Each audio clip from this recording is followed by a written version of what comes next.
Hi, everyone. Welcome to episode 139 of the All Dolphins podcast on this Two Saturday. parts will be quick on the number because there's only one player who wore number 39. It's going to be very, very quick. Only one player worth 39, as Omar just pointed out. Larry Csonka, Hall of Famer, one of three players to have his jersey number retired by the Dolphins, the other two being Bob Greasy and Dan Marino. And we could go on a long diatribe, which we've done before, on retiring jersey numbers, but we're not going to because we've been there already. Hey. Hey.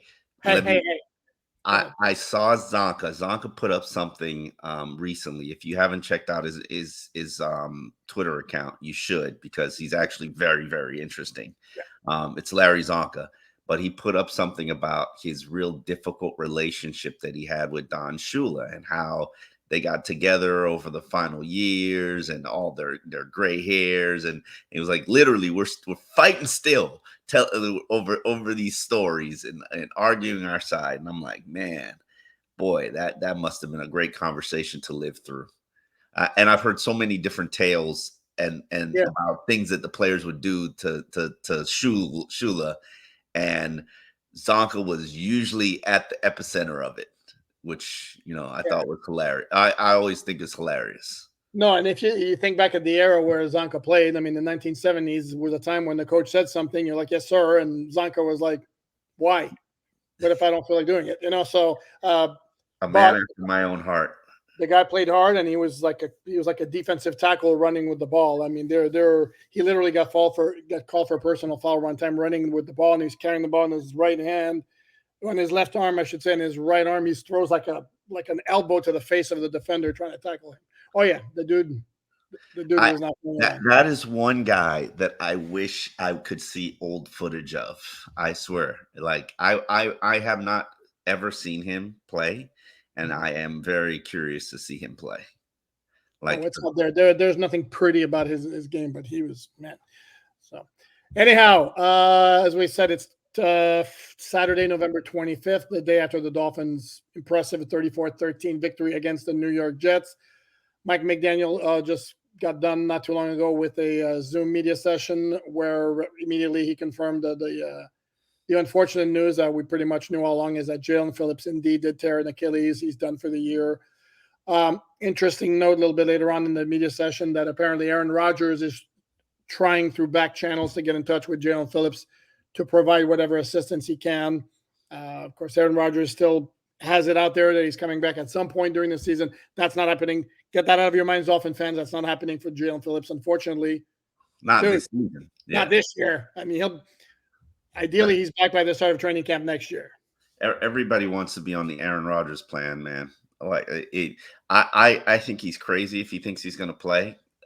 But hey, more power to you, because you're Aaron Rodgers and you got it like that, and you're trying to set different trends. I saw the graphic that they put up during the game of what his surgery was like and how it was so unorthodox, and I was just like, man, you're just setting a standard that nobody else is going to be able to follow. No, but if it works, I mean, if he winds up being able to come back this year, and this is where at some point he was talking about mid-December, and the Dolphins play the Jets again December 17th. That's as mid-December as it gets. Mm-hmm. And then later it became week 16, which would be the week after, when the Dolphins face instead the Dallas Cowboys. We discussed this on the live recap yesterday. I mean, to me, to go stick himself behind that Jets offensive line is completely nuts. But to each his own. Let's dive into a little bit more of the recap. One of the things that I did find that was a little troubling was Mike McDaniel acknowledged that Teron Armstead is battling a quadriceps injury. Quadriceps, not good. They usually last a little bit of time. Hopefully it's just a strain. If it was a tear, we would know it was tear. Yeah. No, if I may, McDaniel indicated it's not as severe as the injury that Isaiah Wynn had. Mm-hmm. Also, the quad he called. He basically said it's game to game for Teron. I wonder if that was something that was suffered in the game or something that he was battling with going into the game. As we know, Teron showed up for practice, the one practice that they had late during the week. And I generally, when players show up for practice late, it's generally something medical. And it, you know, obviously Tehran has always got something medical going on. The hope is that he can make it through the season. Yes, I do know that they have Kendall Lamb, but Kendall Lamb is also battling a back injury. I know he played in the game, but he had to be, updated. You had to get an update on Friday that he was questionable for the game because of a back strain. So that's definitely, maybe he slept bad in the New York bed. I have no idea, but having Kendall Lamb, having Isaiah, I say Isaiah Wynn, having Teron Armstead on the field, even though he hasn't looked like himself as of late. I did see that Pro Football Focus has him as the highest rated pass blocking offensive tackle in the NFL. Not to say that that means anything, because I'm not a huge, big Pro Football Focus guy, but I will say this. Tehran is a very consistent, reliable, forceful offensive tackle, and I'd rather him be available than him not be available. And it looks like we're probably going to be shutting him down so that we can head into the December games, the qualifying games, the elimination games with our best on the field. So that's not a good thing. I know it's week to week, but no, he said game to game. No, same difference, game to game, week to week. And the next game is against Washington, and if Tehran has to miss that game, to me, it would be a lot more problematic before the trade deadline, when Washington still had Chase Young and Montez Sweat. They still got a pretty, I think that's probably the only thing respectable about their team at this point. Still their their two defensive tackles are really good. Jonathan Allen, Deron Payne, and they do have some good wide receivers. Terry McLaurin's a very nice wide receiver. Really? Terry McLaurin's a very good wide receiver. He's okay. He's okay. I mean, he's all right. Wow, harsh. Okay, anyway, I said what I said. He's a very good wide receiver. Jahan Dotson on the other side, I believe, is a former first or second round pick who's not bad at all. Curtis Samuel's not a bad wide receiver. Sam Howell's put up big numbers, but he's kind of a little bit loose with the ball, to say the least. By the way, Terry McLaurin has 3 consecutive 1,000-yard seasons. Woohoo! So shall Jalen Waddle soon. Like, it's okay. Are you poo-pooing Jalen Waddle? No. I'm saying, you said he's very good wide receiver. He's okay. He's all right. He's solid. The last 3 years, 87, 77, and 77 catches, and averaging about 1,100 yards. Jesus Christ. Should I fear him? No. Their starting center, take a wild guess. Former Dolphin. I was going to say Ted Larson. Damn, how did you Tyler Lawson? Yeah. Was it Ted or Tyler Lawson? Tyler Lawson, yeah. That's not a former Dolphin. Ted Larson's a former Dolphin. I wonder if he's related. Ted Larson, I saw the other day. I saw another Larson. I want to say Packers, maybe. So one of the Thanksgiving Day games. But no, their offensive line is not that much better than that of the Jets. In fact, Sam Howell, I believe, was on pace to set a record for most times sacked in a season. The record belongs to David Carr in Houston's first year. What? Wait, give me a look. It says Tyler Larson signed with the Miami Dolphins as an undrafted free agent in 2014. I don't believe he ever. Well, he may have been like a Cam Body. I don't believe he ever played for them. Yeah, it's strange, but the funny thing is, I thought he was Ted Larson. I'm trying to find a connection here, and I can't. But go ahead, continue. Anyway, no, their offensive line is really, really poor. They have a couple of good running backs with Brian Robinson and Antonio Gibson.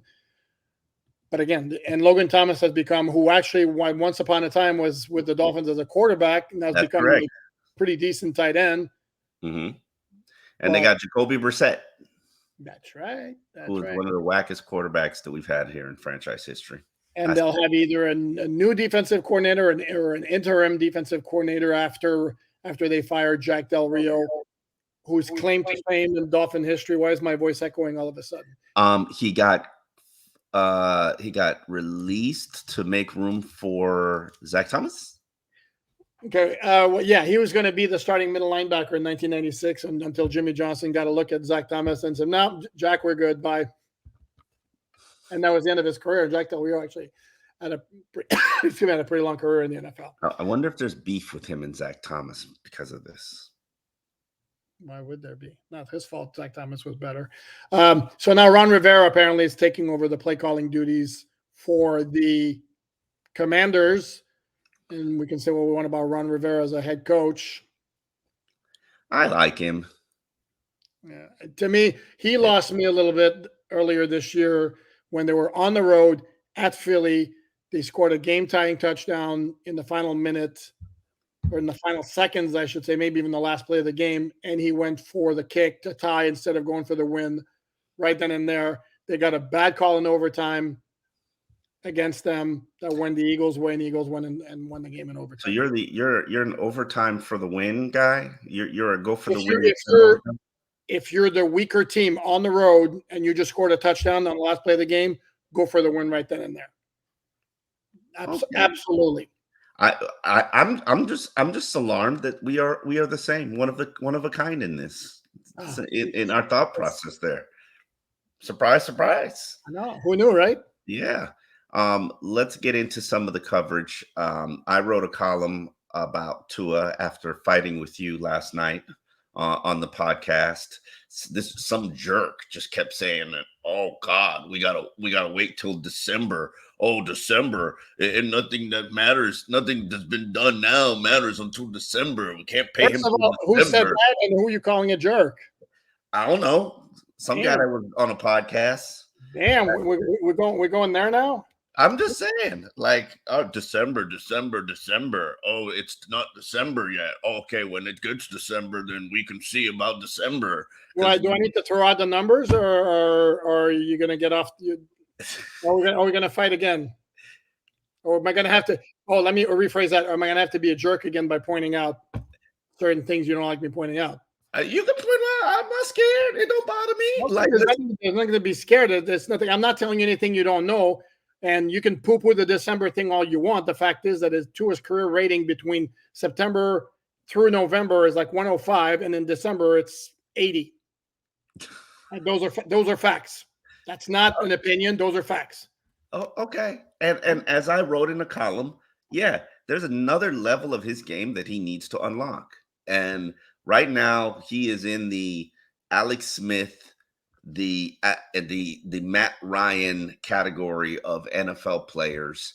He will go down as somebody who's very good, who can lead your team to the playoffs, but can't win crap. And honestly, I'm being honest and transparent. And I've said this on the podcast, and I stand by it. I blame him for the Eagles' loss. I blame him for the Chiefs' loss.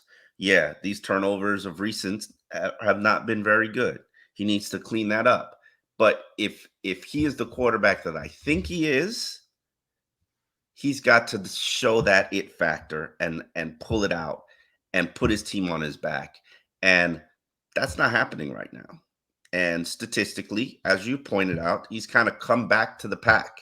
You know, now he's like, what, 5th in the NFL in passer rating? This isn't the Tua I know. That coming off his worst passer rated game of the season, there's another level of execution and play and operation that he hasn't gotten to. And while I can blame it on injuries and the offensive line, and some of the things that have can I speak? Can I speak without shaking your head? I know in your world, you know, having your 8th and 9th offensive linemen on the field, no big deal, because you know other teams go through that as well. But I think that things are impacting play calling. I think that things are impacting the operation of the offense, and it's on Tua to lift everything up. That's what elite quarterbacks do. They raise the tide of the talent that's around him. And right now, it's not happening for this team. And despite the wins, and as you point out so accurately, December is his worst month of his career. Okay, and a couple of points I wanted to make. I was shaking my head because I haven't seen games where the offensive line, no matter who's in there, has performed poorly enough to where Tua is constantly harassed to the point where it's drastically affecting his ability to be effective. I Buffalo, haven't seen but not lately. Buffalo in the first half. He had good protection. It went downhill after that, but not lately. Number two, and this is where I'm going to be fair here. The passer rating, I think sometimes gets overblown, and this is where I make the point that the passer rating, when it's way up there, let's take a step back and see what he has to operate with. Like Brock Purdy, who's done a marvelous job with the 49ers, is now the leader in the NFL in passer rating. You're not going to tell me that Brock Purdy is the best quarterback in the NFL. Sorry. He's a good quarterback. He's not the best quarterback in the NFL. Okay. I think he's really damn good and has been really damn good since last year. And to me, I would tell you also that San Francisco is about the best or one of the best situations for a quarterback where you could pluck in a lot of different quarterbacks in that spot and get similar results. And that's my thing. Having said that, the passer rating yesterday was affected very negatively. It was 77. It would have been 91.5 if Tyreek doesn't drop that pass in the end zone. And I hope you watched the replay. So I did. Okay. And it was a very beautiful pass that was dropped. I did see the angle that you obviously saw. Yeah. So that's why I said yesterday, and somebody called me out in the comments. I'm going to repeat what I said yesterday. To me, it's not. Say what I said. Go ahead. It's not purely stats. It's not purely analytics. It's not purely the eyeball test. It's a combination of the three. Okay. And it's like, to me, to go like Tua is great because he was number one in passer rating last year and he's number 5 this year. It's not that simple. Because again, like it or not, you have to factor in the fact that his wide receivers are wide open a pretty nice chunk of the time. I don't see that many wide open wide receivers right now. I see a team that can't really operate down the field. Sorry, watch every game and you'll see 5 or 6 completions and against the Raiders, those 2 long outs to Tyreek, that's not wide open. There's literally nobody 7 yards within him. That's people terrified by Tyreek's speed. That's one receiver. Regardless of the reason. Again, and this is why, again, for me, he's the MVP because, again, he terrifies defenses that much. And even yesterday, by his standards, he had a crappy game and is still 8-104-1. Or 9-104-1 with a crappy game. So anyway, he did and I don't think it's totally on person. And I'm unlike you. I don't think it's completely on Tua for the Dolphins to succeed in December. And I do think the Dolphins have 2 games to get right offensively. Although, no, especially this game here. If they don't, they need to have a big game against Washington here because Washington sucks defensively. Even if they get a little bit better with Ron Rivera. 3 games to get right. 3 games to get right. Tennessee's not bad on defense. I mean, they're good. They're good. They're very good. They're kind of like Jets-like in that their offense puts a lot of pressure on them, and then they got the Jets again. And the Jets, the Jets do have a good defense on the Dolphins. I will say this: I was very impressed with the Dolphins. Actually, the Dolphins' passing game was very good in the first half yesterday. It was like 150 yards passing. And the second half, it was a running game that took over, partly because the Jets' defense, wears out because their offense sucks so much. And the Dolphin defense played great too, but the Jets offense. Yeah, I'm pretty sure they'll be on Trevor Siemian as a quarterback in Week 15. But we're not talking about the Jets. We're talking about the Dolphins, who actually face a Washington team on December the 3rd, 1 p.m. That's on the road, right? Yeah, you are correct, sir. Let me look real quick, see if we have a very early weather forecast. Go ahead. No, listen. To me, and I know you think it's everybody. It's play calling. I don't see the similar plays. Yesterday was the first time I saw some of those cheat motions on the road. And I get it. It's not easy to operate. It's not easy to incorporate, especially when you cannot hear the snap count.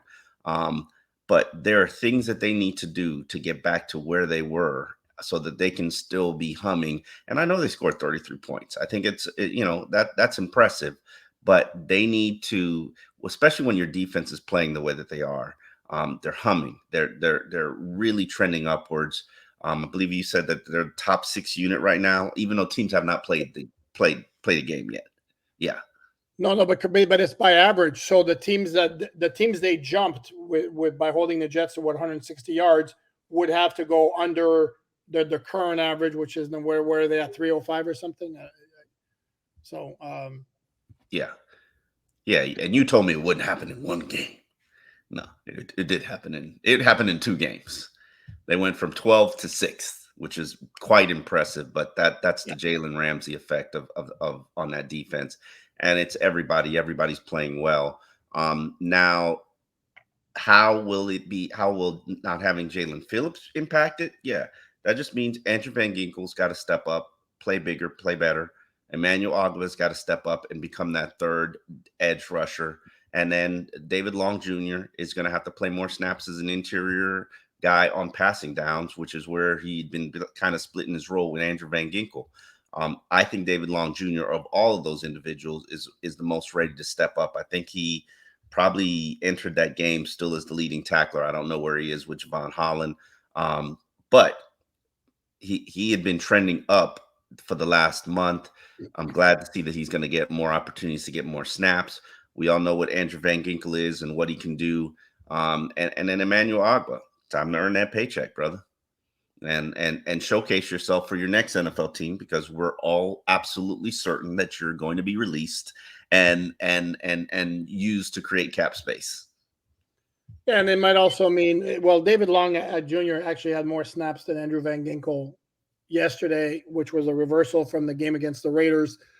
And maybe it means more snaps for Duke Riley on as a. You just made a face. You just made a face. No, I was like, I never thought about that. Well, as a third inside linebacker, if they're going to use Van Ginkel strictly as an edge guy, then you need a backup to Baker and Long inside, and Duke Riley's a serviceable backup at that spot. I don't think I'm not expecting Channing Tindall to get any snaps. No, and it's actually funny too, because in looking at the snap counts, there were 2 position players who did not play it down on offense or defense yesterday. One was Robert Hunt, obviously because he's still nursing the injury. The other one was Channing Tindall didn't even run. He played special teams, did not play it down on defense, not even at the end of the game. At the end of the game? So who was in there at the end of the game? Duke and who else? Did they even have 2? Maybe they only had 1 inside linebacker. I don't know. They had there's no way they only have 1 inside linebacker. So I'm telling you, all I can tell you is that by the snap count, Channing Tindall is a goose egg on defense. Wow. No, I don't remember who it was. In terms of injuries, there was nothing else. There was no other mention. Javon Holland. No mention of Javon Holland. My bad. I got scolded for being an ill-informed journalist who deals in facts and not knowing that Javon Holland was a knee injury. I never saw the Dolphins' official statement on what his injury was, and I looked at the play. He got hurt on a play where he lowered his head straight into a receiver. I think it was a tight end on top of that on his body, and silly me to assume that it was a stinger or evaluated for concussion. So my bad. I dropped the ball on that one. Flag me. Listen, it happens. Javon Holland is an elite player and the best safety in the NFL. The All Dolphins podcast needs to put some respect on his name. Okay. Now ignore the fact that everybody, including his position coach Ronaldo Hill and Mike McDaniel, have been saying like, yeah, he's been real thirsty for an interception, and finally he got one on a basically a jump ball. And props to him for running it back. No, I was going to say, like, massive props to him for that. Was some major returning there. The pick itself, I don't know if I've ever seen a Hail Mary where there's one short of the end zone. Yeah. Not only that, but there was it worked. What'd you say?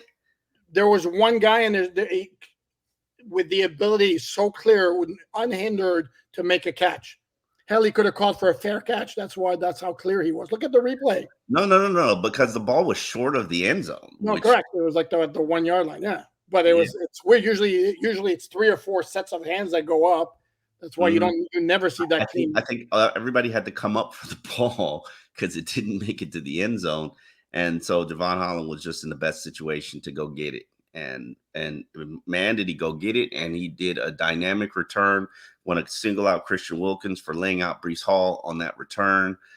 As usual, Christian Wilkins is looking to lay out somebody on those plays. Man, that must have been like his Christmas time, and except for when he was getting sacks.